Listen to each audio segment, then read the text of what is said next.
கோவையில் கொங்கு மனம் கமழ்ந்த பொங்கல் விழா. துடும்பு இசைக்கு பார்க் கல்லூரி முழுக்க வேற லெவல் வைப்ஸ். கோவை கனியூர் பகுதியில் உள்ள பார்க் கல்லூரியில் தமிழர்களின் பாரம்பரிய பொங்கல் திருவிழா மிகுந்த உற்சாகத்துடன் கொண்டாடப்பட்டது. கல்லூரி வளாகத்தில் மண்பானையில் பொங்கல் பொங்க பொங்கலோ பொங்கல் என முழக்கமிட்டு மாணவர்கள் சூரிய வழிபாடு செய்தனர்.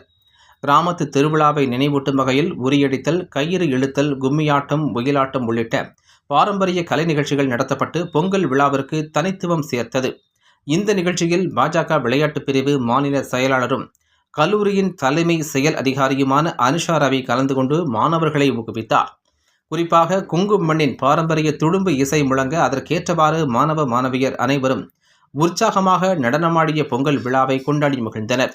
தமிழர்களின் கலாச்சாரம் மற்றும் பாரம்பரியத்தை பெருமைப்படுத்தும் விதமாக இந்த கொண்டாட்டம் அனைவரது கவனத்தையும் ஈர்த்துள்ளது.